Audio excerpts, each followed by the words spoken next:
অনির্বাণকে মেনে নিতেই রায়ের ওপরে প্রচণ্ড রেগে গেল নীলু। সম্পূর্ণ জানতে ভিডিওটিতে একটি লাইক করে প্রথম থেকেই দেখতে থাকো। গল্পের শুরুতেই দেখা যায় নীলু তো বুঝতে পারছে না অনির্বাণ কেন এখানে এসেছে। এরপরেই অনির্বাণ বলে, আন্টি আমি আপনার সাথে কিছু কথা বলতে চাই, যেগুলো শুধুমাত্র আপনাকেই বলতে চাই। এরপর বিক্রম বলে, এই শুনুন, আপনার কথা শোনার কোনো ইচ্ছে এমনিতেও আমার নেই। ওই যে বললাম আপনার মতন 10 জন স্টাফকে আমি আমার কোম্পানিতে কেরানির কাজে রাখতাম। এরপরেই অনির্বাণ বলে, হতে পারে সেটা আপনার কোম্পানি ছিল, আপনি যা খুশি তাই করতেই পারেন, কিন্তু আমার কোম্পানিতেও আমি একটা ভালো জায়গাতে রয়েছি, আর আমি কিন্তু চাকরির ইন্টারভিউ নিই। বুঝতেই পারছেন আমার ক্ষমতার জোর কতটা। যাই হোক, আমি এখানে ক্ষমতার জোরের কথা বলতে আসিনি।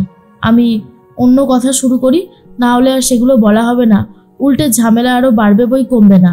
আশা করি আপনি আমার কথাটা বুঝতে পেরেছেন। তখনই বিক্রম বলে, আপনি কি কথা বলবেন শুনি। তখনই অনির্বাণ বলে, আন্টি আমি রায়কে ভালোবাসি, আমি রায়কে বিয়ে করে স্ত্রীর সম্মান দিতে চাই। আপনি যদি রাজি থাকেন তাহলে আমরা দুজনেই বিয়ে করতে রাজি। আর এটা শোনার পর বিক্রম বলে, আচ্ছা আচ্ছা আচ্ছা, তার মানে এতগুলো দিন আপনি শুধু ওর পিছন পিছন ঘুরেছেন এই কাজটা করার জন্য, তাই তো? এখন তো আমাদের কাছে এটা জলের মতন স্পষ্ট হয়ে গেল। আপনি বললেই তো আর হলো না, ও কি চায় সেটাও তো আমাদের জানাটা দরকার। তখন অনির্বাণ বলে, সে তো অবশ্যই, ও তো আমার পাশেই দাঁড়িয়ে আছে, ওকেই জিজ্ঞেস করুন ও কি চায়, তাহলেই তো বুঝতে সুবিধা হবে, তাই নয় কি? এর মধ্যেই রাই বলে, দাদাভাই তুই ওনাকে ওইভাবে অপমান করতে পারিস না, তুই শুধু শুধু ওনাকে অপমান করছিস, কেন করছিস বলতে এগুলো? তখনই বিক্রম বলে, বাবা গায়ে লাগছে, তোকে তো দেখে এখন আর চিনতে পারছি না রে রাই, তুই এতটা বদলে গেলি কি করে? বেঈমান কোথাকার, বিশ্বাসঘাতকতা করলি আমাদের সাথে, খুব তো বড় বড় ডায়লগ মারলি। হ্যাঁ আমাদেরকে ছেড়ে যাবি না, আমাদের সংসারটা দেখবি, এই তো সংসার দেখার নমুনা। তখনই বৌমণি বলে, বিক্রম কি হচ্ছেটা কি, তুমি ওর সাথে এরকম ব্যবহার করছো কেন? দয়া করে এরকম ব্যবহার করো না, ওরও তো খারাপ লাগছে, সেটা বোঝার চেষ্টা করো। বিক্রম চুপ করতেই চায় না।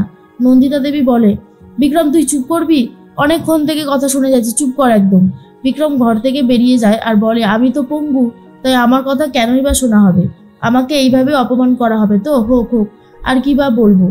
এর মধ্যেই খুব কষ্ট পায় রাই। আর অনির্বাণ তখন বলে, আন্টি আপনি বলুন না আপনি রাজি তো? আমি কথা দিচ্ছি রাই অবশ্যই চাকরি করবে, ও যদি এই পরিবারকে দেখতে চায় আমার কোনো আপত্তি নেই, আমি তো দেখবই, সাথে ও থাকবে, বরং আমরা দুজন মিলে এই পরিবারটার পাশে দাঁড়াবো। আপনি আমাকে নিজের ছেলের মতোই ভাবতে পারেন, আপনি কিন্তু আমাকে জামাই বলে ভাববেন না, নিজের ছেলের মতন ভালোবাসবেন, দেখবেন আমিও কিন্তু আপনাদেরকে নিজের পরিবারের লোকের মতোই সম্মান করব, ভালোবাসবো। আর আমার অফিসে অনেক মহিলারাও চাকরি করে যারা বিবাহিত, আমি নিজে তাদেরকে ইন্টারভিউ নিই, তো আপনি কেন রায়ের চাকরি ছাড়িয়ে দেবো, তাই না? তাতে আমার কোনো আপত্তি নেই রায় চাকরি করলে।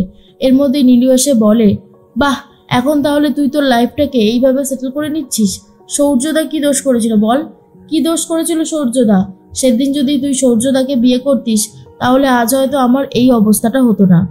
তখনই স্রোত বলে, কেন সৌর্যদাকে বিয়ে করেনি তুই সেটা জানিস না? যে সৌর্যদার বাড়িতে চাকরি করা বউ অ্যালাউ ছিল না, ভুলে গেলি সেই কথাটা? এরপরে অনির্বাণ বলে, কে কি করেনি কে কি করেছে আমার এসব জানার দরকার নেই, আমি রাইকে জানি, রাইও আমাকে জানে। আরও একটা কথা বলা দরকার, আমি আমি কিন্তু বিবাহিত, কিন্তু আমি যাকে ভালোবাসতাম কোয়েল, তাকেই বিয়ে করেছিলাম।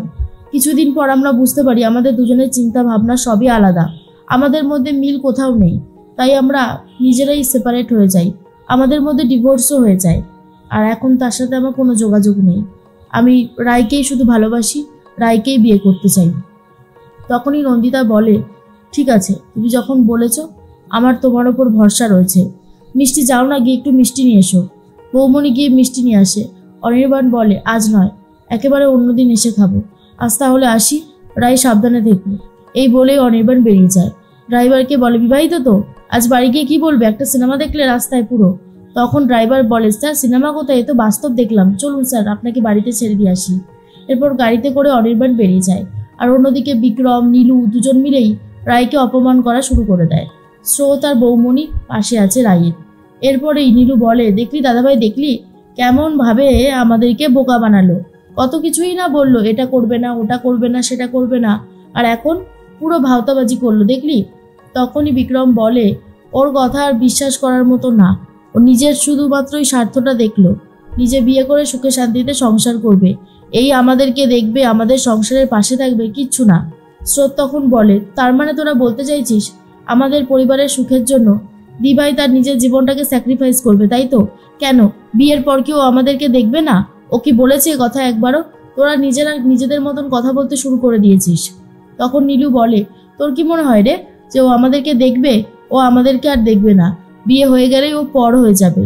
বৌমণি তখন বলে, না, আমরা রায়কে সম্পূর্ণভাবে বিশ্বাস করি, আর ও যদি সেটা করেও তাতে ভুল তো কিছু করবে না, যে যার নিজের সংসার নিয়েই ব্যস্ত হয়ে পড়বে, এটা তো স্বাভাবিক একটা ব্যাপার। এর মধ্যেই রায় তখন বলে, তোমরা দয়া করে চুপ করো, এরকম অশান্তি করো না, আমার একদমই ভালো লাগছে না। মনে মনে নীলু ভাবতে থাকে, আমি কিছুতেই এই বিয়ে হতে দেব না, কিছুতেই না। এই বিয়ে করলে ও তো সুখে থাকবে, কিন্তু আমি কি সুখে থাকতে পারবো? তাহলে আমি ওকে এই বিয়ে করতে কিছুতেই দেব না।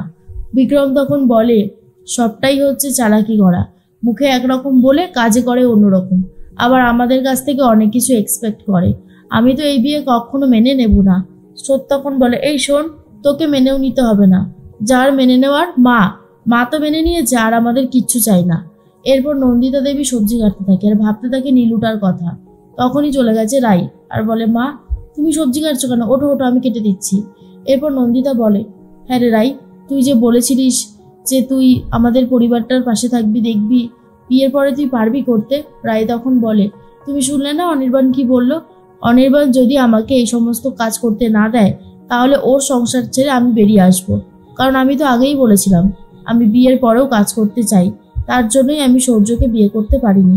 আবার যদি সেম ভুল হয় তাহলে তো আমি নিজেকে ক্ষমা করতে পারবো না। আর এর মধ্যেই তখন নন্দিতা বলে, ছেলেটার কথাবার্তা শুনে তো ভালোই মনে হলো, আবার আমাদের পরিবারের পাশেও থাকবে বলল। রায় তখন বলে, উনি যতই বলুন না কেন উনি আমাদের পরিবারের পাশে থাকবে, কিন্তু ওনার কাছ থেকে কি আর আমি কিছু নিতে পারবো? ওনার টাকা ওনারই থাকবে আর আমার টাকা আমারই থাকবে। এসব নিয়ে তুমি ভেবো না, তুমি একটাবার বলো না মা, এই বিয়েতে তোমার মন আছে তো? তুমি চাও তো এই বিয়ে হোক? না হলে আমি কিন্তু এই বিয়ে ভেঙে দেবো, এক্ষুনি আমি এই বিয়ে ভেঙে দেবো। তোমার উত্তরটা আমার কাছে অনেক বেশি জরুরি। তখনই নন্দিতা দেবী বলে, তোরা যদি ভালো থাকতে পারিস, সুখে থাকতে পারিস, তাহলে আমি কেন চাইবো না এই বিয়ে হবে না? আমি তো অবশ্যই চাইবো এই বিয়ে যাতে হয়, সাথে তোরা দুজনে সুখী থাকতে পারিস। কিন্তু ওইদিকে নীলুটার যে কি হবে কে জানে। রাই বলে, মা তুমি ভুলে যাচ্ছ, ও আমাকে নিয়ে সবসময় একটা ইনসিকিউরিটিতে ভুগে, যে আমি হয়তো আবারও সৌর্যর কাছে ফিরে যেতে পারি, বা সৌর্য আর আমার মধ্যে কোনো ভালোবাসার সম্পর্ক আছে। আমাদের সম্পর্কে যার কিছুই নেই, এবার ওর এটা বুঝতে সুবিধা হবে। ও হয়তো এবারে আবারও সৌর্যর বাড়িতে ফিরে যেতে পারে। দেখো তুমি। নন্দিতা দেবীকে এই বলে শান্ত করাতে থাকে রাই।